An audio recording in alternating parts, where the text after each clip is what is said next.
Hello dear students, welcome back to Saddam's class. তো আজিৰ ক্লাছলৈ সকলোকে স্বাগতম জনাইছোঁ। আজি আমি অনুশীলনী তোমালোকৰ 7Cৰ 6 নম্বৰ প্ৰশ্নটোৰ সমাধান কৰিম, হয় না নাই? যোৱা আমি ক্লাছত 5 নম্বৰলৈকে সমাধান কৰিছোঁ। তো আজি আমি কেই নম্বৰ সমাধান কৰিম? 6 নম্বৰৰ। 6 নম্বৰ বিস্কুটৰ এটা তোমালোকৰ প্ৰশ্ন দিছে। কিমানখন? কৈছে যে 35খন বিস্কুটৰ ওজন 1 কিলোগ্ৰাম। 35খন বিস্কুটে কিমান হয়? 1 কিলোগ্ৰাম। আৰু আমি চাৰ লগত একেবাৰে 35খন খাই দিওঁ, খাওঁ না নাই? কেতিয়াবা খাওঁ। কৈছে 105 জন মানুহৰ প্ৰত্যেককে 4খনকৈ বিস্কুট খোৱাবলৈ কিমান কিলোগ্ৰাম আনিব লাগিব? কিমান কিলোগ্ৰাম বিস্কুট আনিব লাগিব? কিমান? 105 জন মানুহক। প্ৰশ্নটো ভালদৰে পঢ়িবা, তোমালোকৰ প্ৰশ্নতে সমাধান গণিতৰ। 105 জন মানুহক যদি 4খনকৈ বিস্কুট দিয়া হয়, ঠিক আছে, তেন্তে মুঠ কিমানখন বিস্কুট দিব লাগিব? কিমানখন? 420। কাৰণ 105 জন মানুহক 4খনকৈ বিস্কুট দিলে 420খন মুঠ বিস্কুট আমাক আনিব লাগিব। কিন্তু 35খন বিস্কুটৰ ওজন 1 কিলোগ্ৰাম, তেন্তে 420খন বিস্কুটৰ ওজন কিমান হ'ব সেইটো আমাক উলিয়াব লাগিব, ঠিক আছে। তো ফাৰ্ষ্ট আমি কি কৰিম, 105 জন মানুহক 4খনকৈ বিস্কুট দিলে কেইখন বিস্কুট মুঠ দিব লাগিব সেইটো উলিয়াই ল'ম। লিখিব লাগিব 105 জন মানুহৰ প্ৰত্যেককে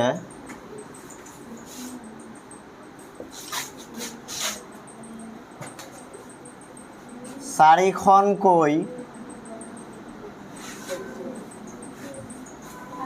বিস্কুট খুৱাবলৈ বিস্কুট লাগিব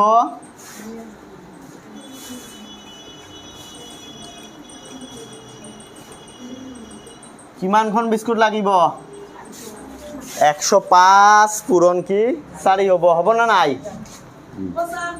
আহা, 105 পূৰণ 4, ঠিক আছে। তেন্তে আমি পূৰণ কৰিলে কিমান হ'ব? 420খন।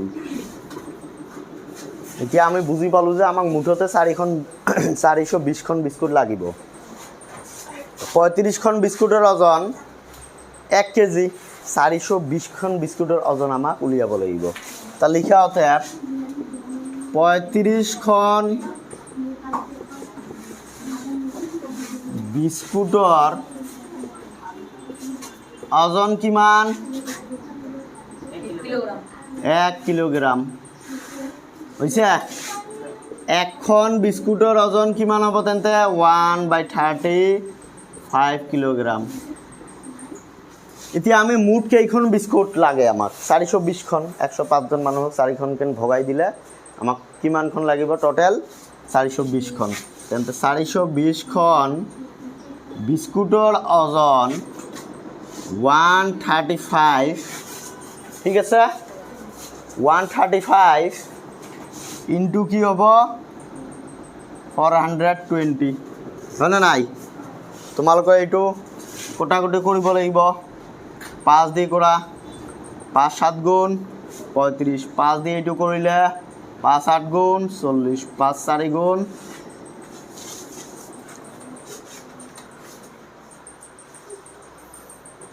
হয় না নাই? 5 8 গুণ 40, 2 থাকিল, 2 আর 0, 5 4 গুণ 20। তাৰপিছত 7 দি তোমালোকৰ 84 কিমান যায়? 12, ঠিক আছে। তেন্তে কিমান মুঠ বিস্কুট লাগিব? 12 কিলোগ্ৰাম। যে স্বস্তি বেকাৰীৰ পৰা 12 কিলোগ্ৰাম বিস্কুট আনিব লাগিব, ঠিক আছে। তো এতিয়া দেখা তোমালোকৰ 7 নম্বৰ প্ৰশ্নটো কি কৈছে। 7 নম্বৰ প্ৰশ্নটোত কৈছে বিঘাত, মানে 1 বিঘাত 2,50,000 টকাত ধনীৰাম নামৰ এজন মানুহ আছে। তেওঁৰ 5 বিঘা 2 গুঁঠা মাটিৰ, তেওঁৰ মুঠ মাটি কিমান? 5 বিঘা 2 কোঠা ঠিক আছে এই মাটিখিনিৰ সাপোজ 5 বিঘা 2 কোঠা মাটি আছে তেওঁৰ ধনিৰামৰ ঠিক আছে 5 বিঘা 2 কোঠা মাটি আছে তাৰে ভিতৰত 3 বিঘা 4 কোঠা মাটি বিক্ৰী কৰিলে ইয়াৰে ভিতৰত 3 বিঘা 4 কোঠা মাটি বিক্ৰী কৰি দিলে ঠিক আছে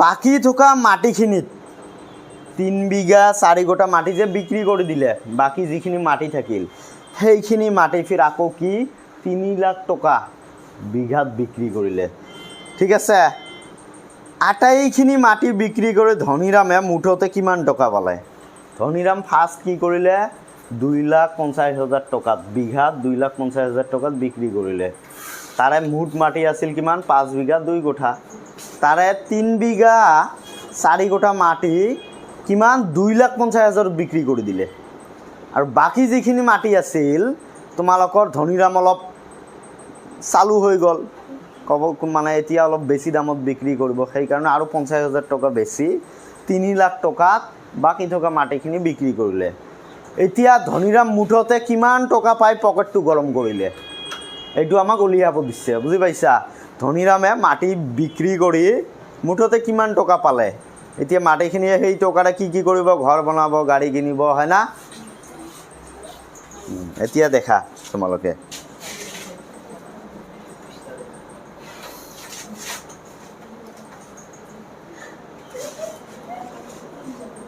এতিয়া তোমালোকৰ ফাৰ্ষ্ট জানিব লাগিব 1 বিঘাত তোমালোকক প্ৰশ্নটো দিছে কিমান 1 বিঘাত কিমান কোঠা 5 কোঠা ঠিক আছে 1 বিঘাত 5 কোঠা এইটো জানিব লাগিব তোমালোকে যদি কেতিয়াবা ভৱিষ্যতে মণ্ডল হোৱা মাটিৰ কাৰণে বা সাৰ্কেল অফিচাৰ এইবিলাক অলপ জানিব লাগিব হয় না নাই তোমালোকৰ নিজৰ নিজৰ মাটি আছে তোমালোকৰ কিমান বিঘা মাটি কাৰোবা আছে নেকি 5 বিঘা 2 কোঠা মাটি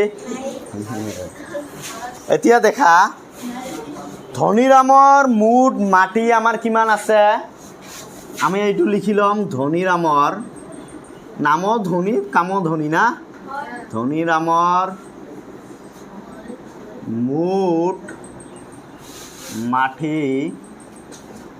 মাটি কিমান 5 বিঘা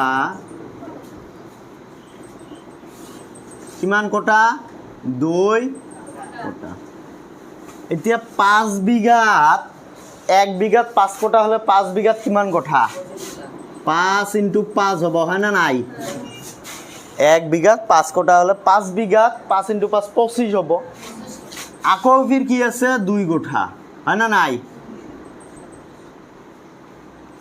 এইটো কোঠা নহয় কোঠা হ'ব কিমান 5 5 গুণ 25 আৰু 2 27 কোঠা তেন্তে ধনিৰামৰ মুঠ আছিল 27 কোঠা মাটি ঠিক আছে তাৰে ভিতৰত 2,50,000 বিঘাত এতিয়া আমি উলিয়াম অতএব 2,50,000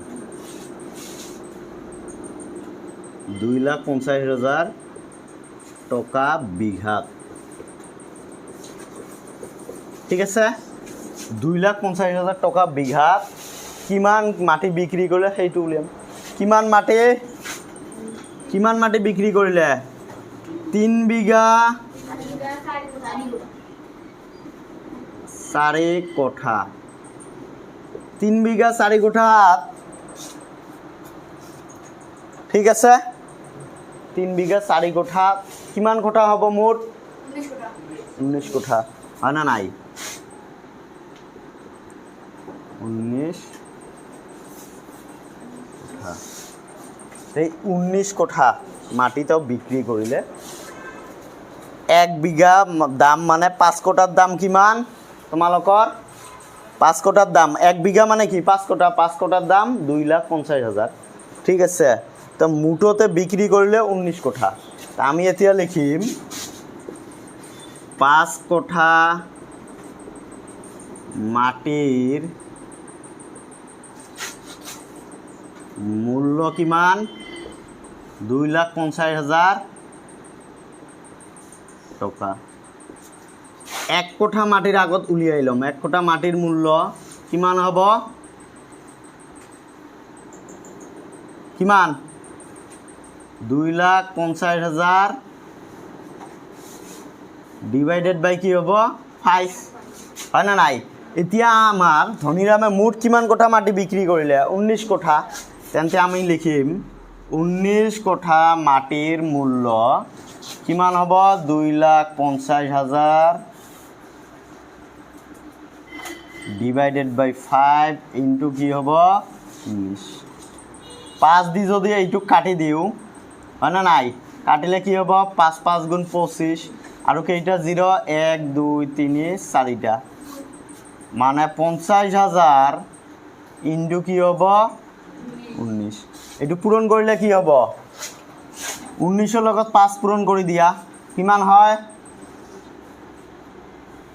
95 হয় না নাই তেন্তে 95 লিখিলা 4টা 0 দিলা ঠিক আছে 9,50,000 টকা পালে ধনীৰামে দেখা 2,50,000 টকা বিঘাত যদি তেওঁ মাটি বিক্ৰী কৰে ঠিক আছে প্ৰথম মাটিডোখৰ যদি বিক্ৰী কৰে মুঠ কিমান মাটি বিক্ৰী কৰিলে তেওঁ 3 বিঘা 4 কোঠা 3 বিঘা 4 কোঠাত আমি ফাৰ্ষ্ট কোঠাত উলিয়াই ল'ম কিমান মুঠ কোঠা কিমান হয় 19 কোঠা তা আমাৰ বিঘাত 2,50,000 কৈছে না বিঘাত কিমান কোঠা 5 কোঠা মানে 5 কোঠা মাটিৰ মূল্য আমাৰ কি 2.5 লাখ টকা মানে 2,50,000 1 কোঠা মাটিৰ মূল্য আমাৰ কি কিমান হ'ব ডিভাইড হ'ব 2,50,000 ডিভাইডেড বাই কি 5 তা আমাৰ মুঠ কিমান মাটি বিক্ৰী কৰিলে 19 কোঠা হয় না নাই তা 19 কোঠা মাটিৰ মূল্য কিমান হ'ব 2,50,000 ডিভাইডেড বাই 5 ইনটু 19 5 দিয়ে এইটো 25 হৰণ কৰিলে 5 4টা 0 হ'ব 50,000 হ'ল 50,000 আৰু 19 পূৰণ কৰি 9,50,000 টকা হৈছে এইখিনি উঠাই লোৱা আৰু আছে উঠাই লোৱা এইখন এতিয়া আমি বাকি থকা মাটিখিনিৰ আমি মূল্য উলিয়াম ঠিক আছে ধনীৰামে মুঠ 27 কোঠা মাটিৰ মুঠ মাটি কিমান আছিল মুঠ মাটি আছিল 27 কোঠা ঠিক আছে তাৰে কিমান কোঠা বিক্ৰী কৰিলে 3 বিঘা 4 কোঠা মানে 19 কোঠা বিক্ৰী কৰিছে হয় না নাই এতিয়া আমাৰ বাকি থকা মাটিখিনিৰ মূল্য কিমান হ'ব সেইখিনি আমাক উলিয়াব দিছে তা দেখা বাকি থকা মাটি কিমানখিনি থাকিব তেন্তে মুঠ মাটি কিমান আছিল তেওঁৰ 27 কোঠা হয় না নাই বিক্ৰী কৰিছে কিমান 19 কোঠা তেন্তে বাকি কিমান কোঠা থাকিব 8 কোঠা ঠিক আছে 8 কোঠা মাটি থাকিব তেওঁৰ এই 8 কোঠা মাটিৰ এতিয়া মূল্য আমাক উলিয়াব লাগে তেন্তে তোমালোকক প্ৰশ্নত কৈছে 3 লাখ টকা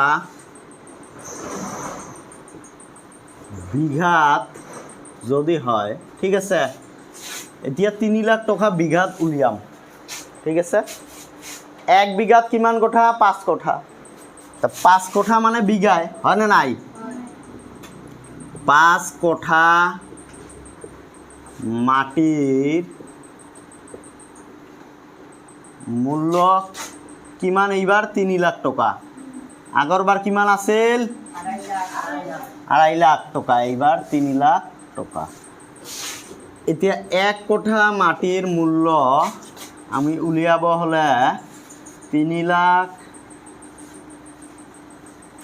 ডিভাইডেড বাই কি হ'ব 5 হয় না নাই এতিয়া আমাক বাকি থকা মাটি কিমান আছে 8 কোঠা হয় না এই 8 কোঠা মাটিৰ মূল্য কিমান হ'ব সেইটো আমাক উলিয়াব লাগে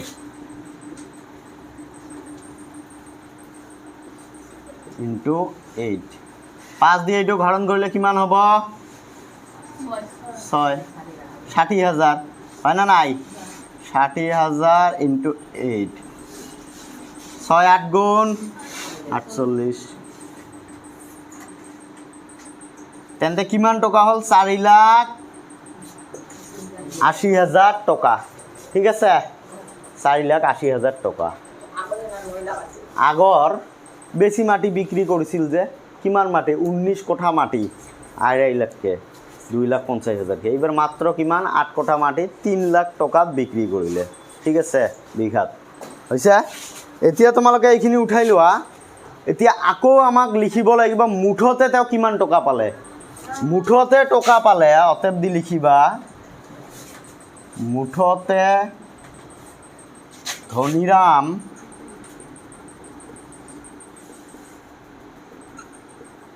টকা পালে আগত 3 বিঘা 4 কঠা মাটিত কিমান টকা পাইছিল কিমান টকা আছিল ৰে হ্যাঁ 9,50,000 9,50,000 ঠিক আছে এতিয়া কিমান টকা পালে 4,80,000 টকা হয় না নাই এতিয়া মুঠ টকা তোমালোকৰ হিসাব কৰিলে কিমান হ'ব 14 লাখ কিমান 14 লাখ কিমান 30,000 টকা হয় না নাই এই 9 লাখ আৰু 4 লাখ কিমান 13 লাখ হয় 50,000 আৰু 80,000 মিলি কিমান হ'ব 1,30,000 টকা তেন্তে 13 লাখ আৰু 1,30,000 মিলি কিমান হ'ব 14,30,000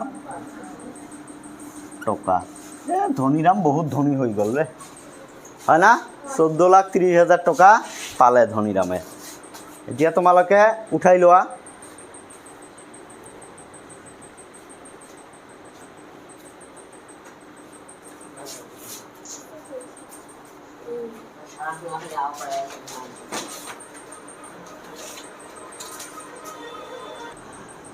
এতিয়া চোৱা প্ৰশ্ন নম্বৰ 8ত কি কৈছে 120খন বিস্কুট তোমালোকৰ 8টা পেকেটত মাত্ৰ ভৰাব পাৰি ঠিক আছে 120খন বিস্কুট দিছোঁ তোমালোকে 8টা পেকেটত ভৰাইছা এতিয়া যদি মই 345খন বিস্কুট ভৰাবলৈ তোমালোকক দিওঁ তেন্তে কিমানটা পেকেট লাগিব সেইটো আমাক উলিয়াব দিছে ঠিক আছে তাৰ লিখা এতিয়া প্ৰশ্ন নম্বৰ 8 সলিউশন দি লিখা 120খন বিস্কুট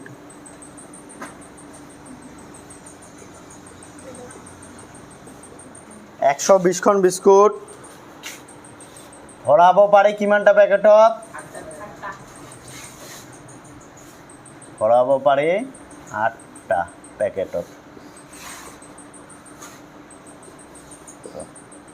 ঠিক আছে এতিয়া তোমালোকৰ এখন বিস্কুট ভৰাব পাৰি কিমানটা পেকেটত 8 ডিভাইডেড বাই কি হ'ব 120টা পেকেটত হয় না নাই এতিয়া মুঠ আমাক কেইখন বিস্কুট দিছে 345খন 345খন বিস্কুট ভৰাব পাৰি 8 ডিভাইডেড বাই 120 ইনটু 345টা পেকেটত এতিয়া তোমালোকে কোটাকুটি কৰিব লাগিব 5 দি যায় যেহেতু ইয়াতো 5 আছে তলত আমাৰ কি আছে 0 5 2 গুণ 10 আৰু কি থাকিল 20 থাকিল 5 4 গুণ 20 5 দিয়ে এইটো কাটিলে 5 7 গুণ 35 হৈ যাব 7 নহ'ব 5 6 গুণ 30 আৰু থাকিল 4 আৰু 5 কিমান হ'ব 45 5 9 গুণ 45 এতিয়া দেখা 8 দি 8 1 গুণ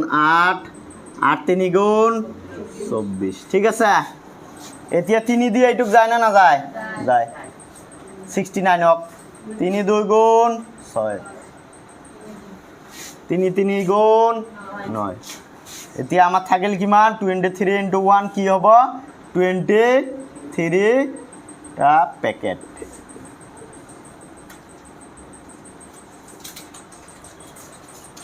কিমানটা পেকেট লাগিব 23টা পেকেট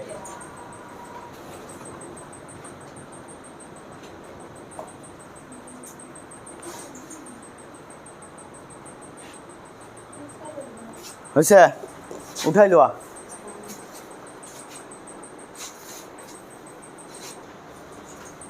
তো এতিয়া দেখা তোমালোকে 9 নম্বৰ প্ৰশ্নটো কি কৈছে কৈছে যে 14খন কাৰ্ডবৰ্ড মানে 14খন কাৰ্ডবৰ্ডৰ এখনৰ ওপৰত আন এখনকৈ জাপি থলে মানে এনেকুৱা এইবিলাক কাৰ্ডবৰ্ড ধৰি লোৱা এখনৰ ওপৰত আন এখন এনেকৈ জাপি থ'লে তোমালোকৰ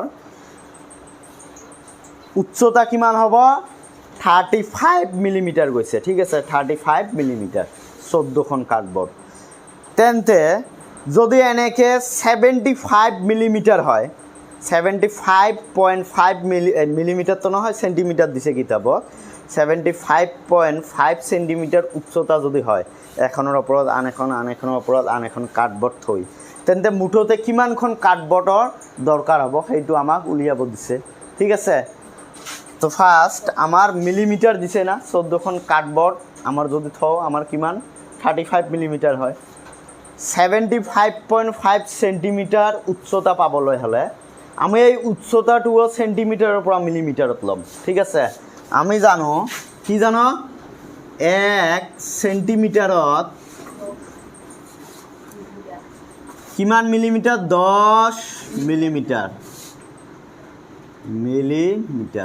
ঠিক আছে 10 মিলিমিটাৰ তেন্তে তোমালোকৰ 75.5 চেণ্টিমিটাৰত কিমান মিলিমিটাৰ হ'ব 75.5 চেণ্টিমিটাৰত তোমালোকৰ কিমান হ'ব 75.5 ইনটু 10 হ'ব হয় না নাই যেহেতু 1 চেণ্টিমিটাৰ 10 মিলিমিটাৰ 2 চেণ্টিমিটাৰত কিমান 20 পূৰণ কৰিছা নিশ্চয় হয় না নাই 3 চেণ্টিমিটাৰত 30 10 দি নিশ্চয় পূৰণ কৰিছা ঠিক 75.5 চেণ্টিমিটাৰক আমি কি কৰিম 10 দি পূৰণ কৰিম যেহেতু আমাৰ 1 চেণ্টিমিটাৰ 10 মিলিমিটাৰ পূৰণ কৰিলে দেখা তোমালোকৰ দশমিক উঠাই দিলে কি হ'ব আমাৰ 10 হয় না নাই 10 দি আমাৰ ডিভাইড হয় ইনটু আগৰে কি আছে 10 মানে দশমিকৰ পিছত আছে এক ঘৰটো আমি যদি দশমিকটো উঠাই দিওঁ দশমিকৰ পিছত এক ঘৰ থাকিলে আমাৰ 10 দি কি হয় হৰণ হয়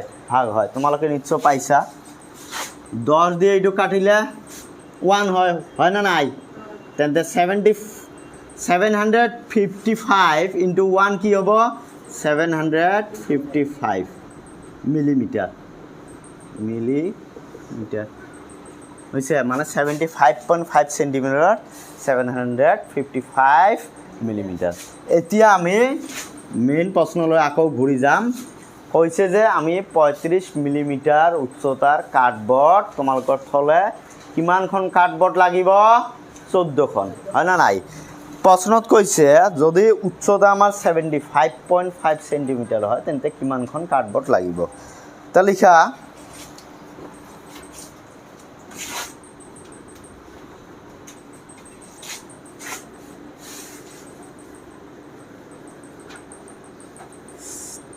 $35 মিলিমিটাৰ মিমি দিছোঁ হা তোমালোকে বুজি ল'বা মিলিমিটাৰ এইটো বুজাব 35 মিলিমিটাৰ উচ্চতাৰ ঠিক আছে 35 মিলিমিটাৰ উচ্চতা যদি আমি বনাব খোজোঁ তেন্তে কাৰ্ডবৰ্ড কিমানখন লাগিব উচ্চতাৰ বাবে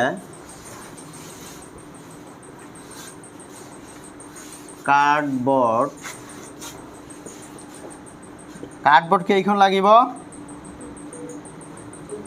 তোমালোকৰ 14খন ঠিক আছে কাৰ্ডবৰ্ড দিয়া নাই ডাইৰেক্ট কাৰ্ড দিছে কাৰ্ডে দিছোঁ কাৰ্ড লাগিব আমাৰ কিমান 14খন 1 মিলিমিটাৰ উচ্চতাৰ বাবে কাৰ্ড লাগিব 14 ডিভাইডেড বাই কি হ'ব 35 হয় না নাই এতিয়া আমাক কিমান মিলিমিটাৰৰ বনাব দিছে 75.5 চেণ্টিমিটাৰ মানে এইটো মিলিমিটাৰত ল'লে 755 মিলিমিটাৰ উচ্চতাৰ বাবে কাৰ্ড লাগিব 14 ডিভাইডেড বাই 35 ইনটু 755 5 দি কাটিলে 5 7 গুণ 35 5 দি কাটিলে এইটো 5 1 গুণ 5 2 থাকিল 25 5 5 গুণ 25 আৰু থাকিল 5 5 1 গুণ 5 ঠিক আছে 7 দি 14ক তোমালোকৰ ডিভাইড কৰিলে কি হ'ব 2 থাকিলে আমাৰ কি 2 ইনটু কি থাকিল 2 ইনটু 151 এইটো পূৰণ কৰিলে কি হ'ব 302 খন কাৰ্ডবৰ্ড লাগিব, মানে 302খন কাৰ্ডবৰ্ড লাগিব। ঠিক আছে, উঠাই লোৱা।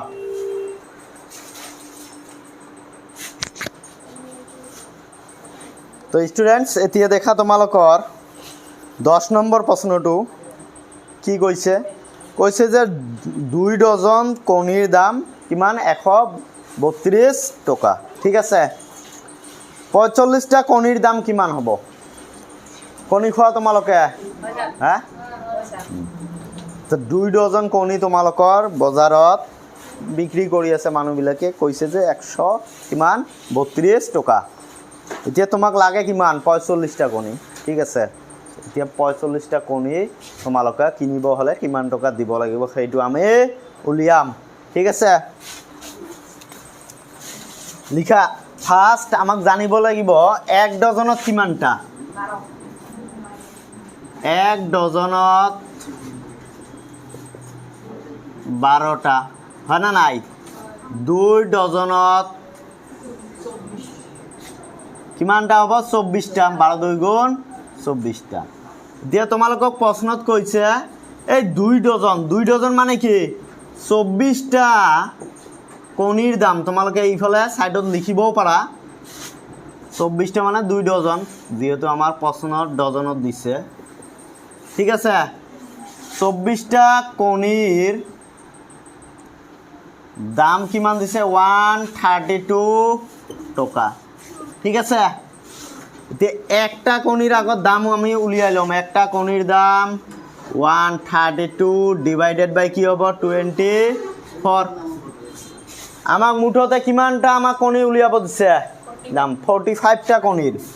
45টা কণীৰ দাম 132 24।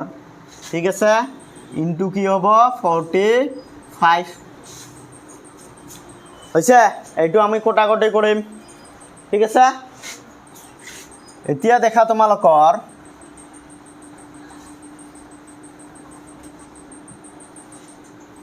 24 ডাইৰেক্ট 2 দিয়ে কৰা। আগত তোমালোকে যদি ডাইৰেক্ট কৰিব নোৱাৰা, 2 দি কৰিলে 2 6 গুণ 12। এইটুকু যাব, যিহেতু যুগ্ম সংখ্যা শেষত, এইটোৰো যুগ্ম সংখ্যা থাকিল 12। 2 6 গুণ 12। তাৰপিছত 2 দি কাটিলে কিমান হ'ব? 2 12 গুণ 24, হয় না নাই? 6 দি কাটিলে 6 11 গুণ কিমান? 66, হয় না নাই? 6 দি 12 কাটিলে 6 2 গুণ 12। এতিয়া আমাৰ থাকিল কি? 11 ইনটু 45 ডিভাইডেড বাই 2। এই দুটা আগত পূৰণ কৰি লোৱা, তাৰপিছত 2ৰে তোমালোকে কি কৰিবা? হৰণ কৰিবা। ঠিক আছে, পূৰণ কৰি লোৱা।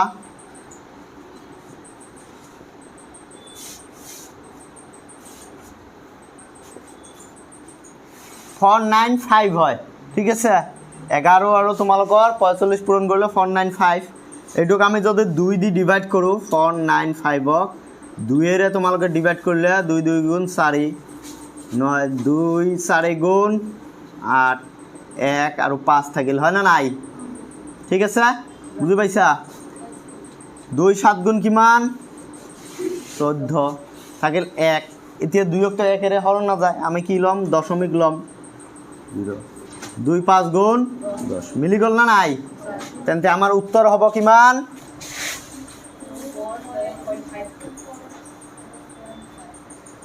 247.5 টকা। হৈছে, উঠাই লোৱা বহীত। তো ষ্টুডেণ্টছ, তোমালোকে এইটো উঠাই লোৱাৰ পিছত আজি আমাৰ ক্লাছ এইখিনিতে শেষ পালে। বাকী যিবিলাক আমাৰ প্ৰশ্ন আছে আমি নেক্সট ক্লাছত তোমালোকৰ সমাধান কৰিম, আৰু এইবিলাক ঘৰত ৰিভাইজ কৰিয়ে থাকিবা তোমালোকে। ঠিক আছে।